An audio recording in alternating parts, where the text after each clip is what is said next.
Ladies and gentlemen, welcome back to the channel and welcome back to the post office. It is mail time. Don't do it. Don't do it.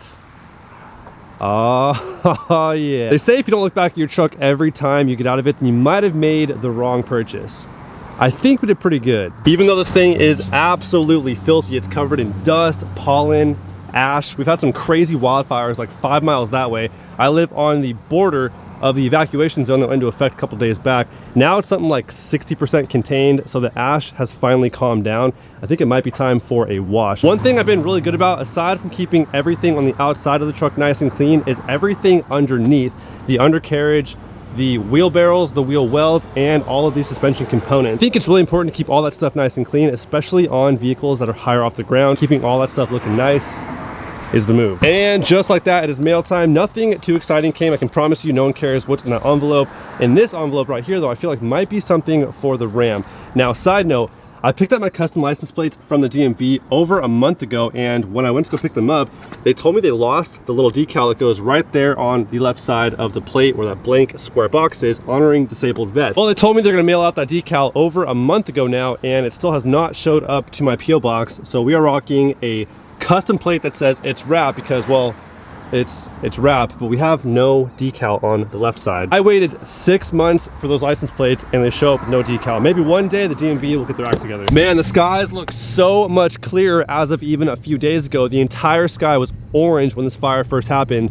But huge shout out to every department that came out to assist with the Orange County Fire Department in battling this blaze. You guys probably can't see from here, but beyond those canyons is a fire that is going wild right now. And I hope all the fire department gets to go home soon and safe and sound to their family. You guys are heroes. Welcome to a wide open parking lot. Had to pull over real quick and grab a shot of the truck before the sun sets because that lighting is looking proper right now. If you guys haven't already, go ahead and follow me on Instagram at Mark_Brenner. That's it. That was it. Now in this envelope, I'm assuming is something for the Ram. So pop it open and find out. Mopar official licensed product. Ooh. Bam, we have some decals for the hood badge here. 1500 Hemi 5.7 liter is going black. Now the whole thing is not going black. I guess the sides of the badge are gonna stay chrome. Obviously this is just for the face. So not too entirely sure how that's gonna come out, but let's try it out. Parts needed for today's install: isopropyl alcohol and a microfiber towel. What you're gonna do here is you're gonna go ahead and you're gonna open up your isoprop. This one here is brand new. This the 2020 isoprop. Go ahead and put that cap right back on, right, that sucker right there. We're gonna go ahead and dabble the microfiber towel just a little bit, nothing too crazy, just a little bit, you know what I'm saying? And from there, we're gonna go ahead and take our nice isoprop drenched microfiber towel and give the whole face a nice good little wipe down, getting all them cracks and corners. Get her nice and clean. Yeah, that's it. Wow, look at that. We have 3 in case we mess one up. How courteous and kind are they?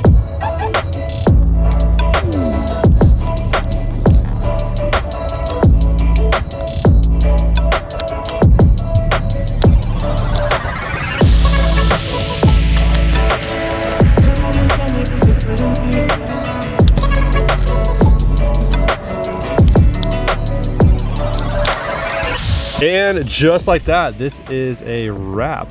That actually looks a lot better than I thought it would, given the fact that only the face is blacked out and the sides are still chrome. It gives it a really cool shadow effect. Side note, welcome to the end of daylight savings time. Here in California, we just changed our clocks back an hour. You guys in Arizona and I believe Hawaii don't experience changing your clocks back and forth an hour, but here in California we do, which means the days are getting shorter. Winter is upon us. It's finally starting to get nice and cold out, which is amazing. I love that. But yeah, that might make it a little more difficult to film videos, but we'll make it work. So apparently somebody tried to open up the Ram box here on the side of my bed without the key. Obviously they were not welcome to do so because the wrap here right on the bedside underneath the lid of the Ram box has been damaged pretty good.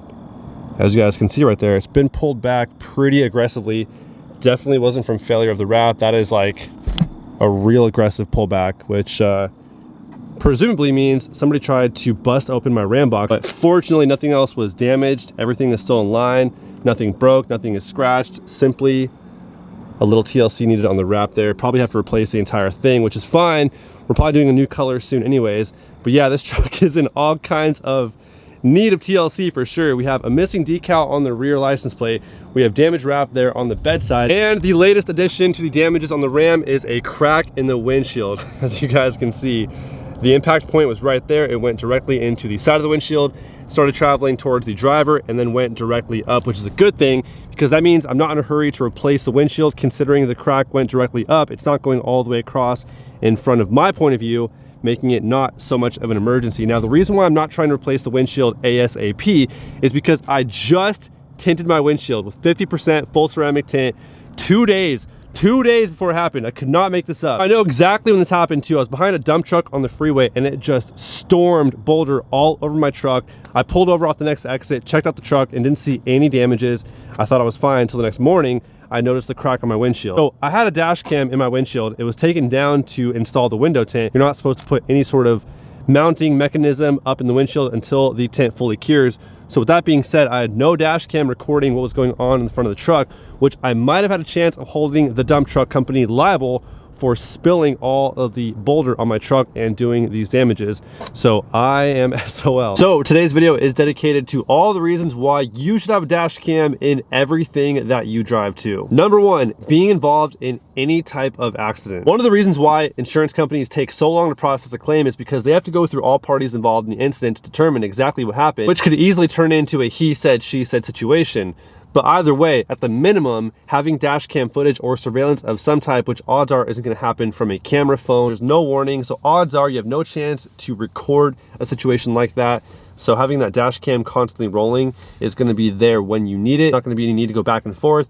Simply, the video speaks for itself. Scammers are always out there looking for creative ways to make money off hardworking people such as yourself. In the world of insurance claims, if there weren't any solid enough witnesses or strong enough evidence to prove that the claim against you is false or done intentionally with the intent of collecting some quick funds at the expense of your insurance company, then you might not be in the best position. And yes, there are people out there that will cause accidents on purpose, making it seem like it was your fault in attempts to extort some quick funds from your insurance company, which not only affects your insurance company at a large scale, but also your premium, which means you pay more for your insurance. And it is not uncommon for these people to request hospitalization and money for their pain and suffering. Aside from protecting yourself from an erroneous claim, there's a lot of other functions a dash cam could have for you as well. Even if you never need dash cam evidence for your own sake, it might end up helping somebody else around you. In fact, just recently, I was able to capture an accident on my dash cam that I was able to give the footage to of the driver who was on the receiving end of the fender bender in case it helped her out with her insurance claim,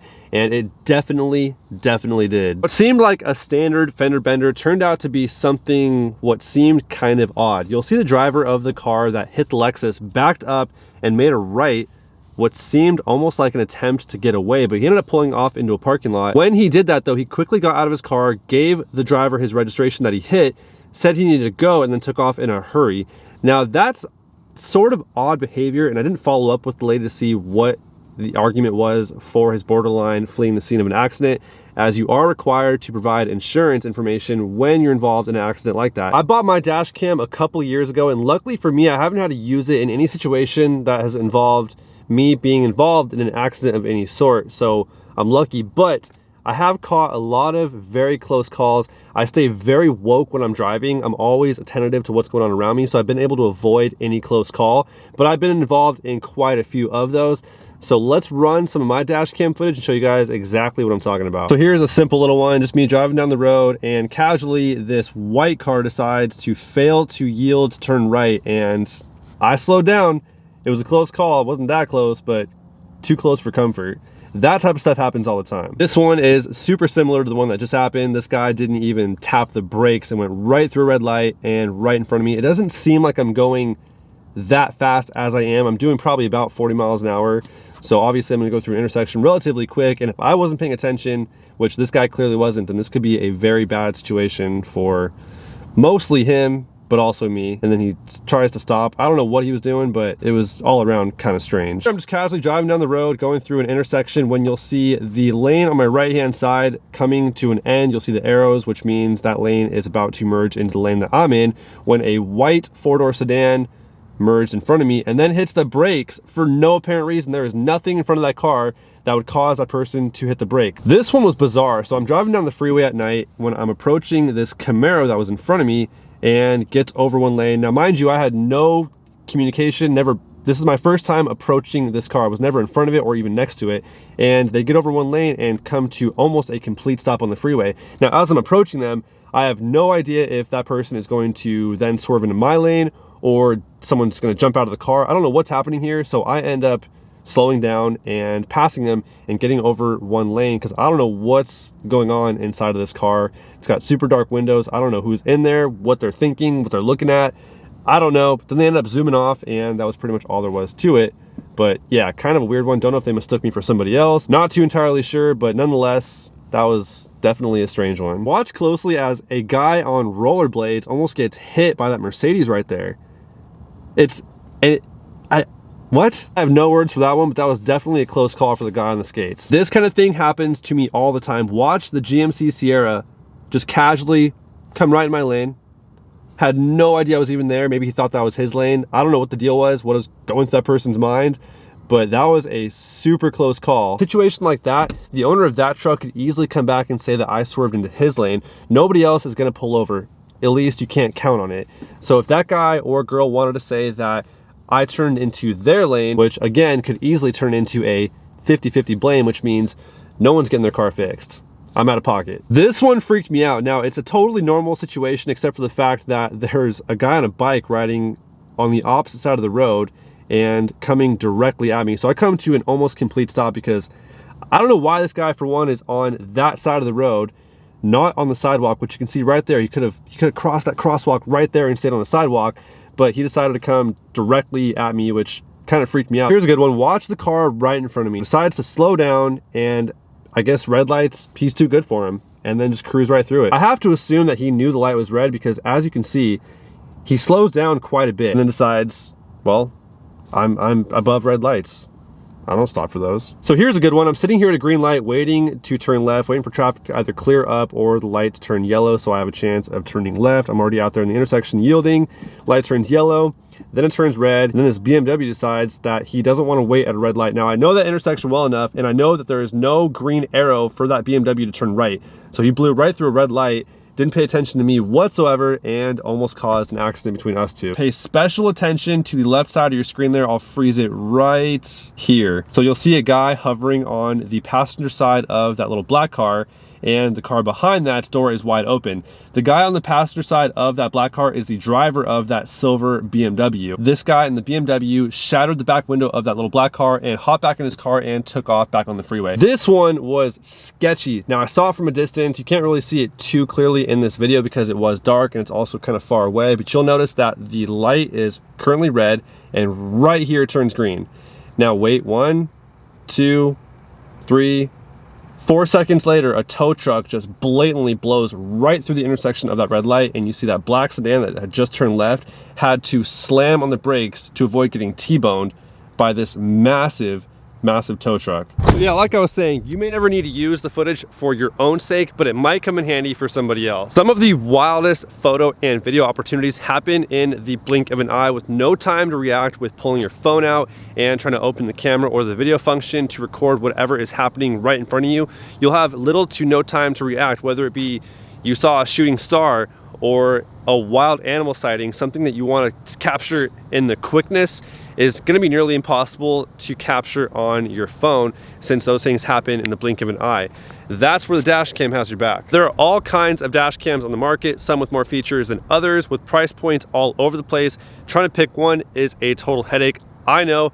I did days of research before finally going with the dash cam that I went with, but ideally you want to have one that has obviously at least one front-facing camera along with audio pickup and a G-Shock sensor. The G-Shock sensor means that your dash cam has a backup battery built into it, which will allow the record function to power on even with no power being supplied to your dash cam at that moment in time. Most dash cams don't have the function of rolling 24/7 unless you wire it that way, but usually the plug and play ones are only going to power on and record when the ignition is turned on. So that means with your car or truck parked and no power being supplied to your dash cam, it still has the ability to power on and record for a set amount of time, and you're able to document exactly what caused your car or truck to shake. So with that being said, my dash cam does that and more. So I have the VAVA dash cam single front facing cam with GPS tracking, Loop recording, has a wireless snapshot button so you can snap a photo on the fly. It has worked flawlessly the entire time I've owned it. I bought mine about 2 years ago, and it is probably time for a new one, only because they have an updated model now with the Sony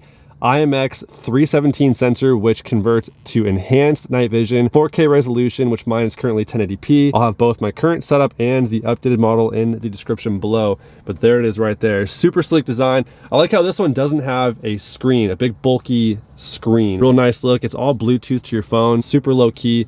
It's not in your way at all. I like the design of it a lot. It looks good, always worked as designed. So I highly recommend the VAVA dash cam. I'll have the current one that I have here right now, like I said, in 1080p, and the 4K model in the description below as well. So yeah, definitely make the investment into a dash cam. It'll be the best investment you've ever made. One day it'll pay itself off 10 times over. Protect you, protect the loved ones you have inside your car, your truck, protect the ones around you, and just have peace of mind of knowing that everywhere you're going, it's being documented. Especially right now, we live in crazy times with a lot of desperate people and scam artists everywhere around us. And the best scam artists don't look like scam artists. Remember that. On another note, the wrap has arrived for the 370Z, and I am stoked to show you guys. I almost brought the wrap out tonight to show you guys the wrap, but I decided to wait. So that is going to be getting installed starting this week. So stay tuned for that. I'm pumped to show you guys. This is by far one of the most epic wraps I've ever even seen. Well, I've seen some crazy wraps, but not something I've ever owned. So I'm pretty hyped. Hope you guys are too, but that is all I have for you guys today. Hope you guys enjoyed. I will catch you guys on the next one. Till then, peace out.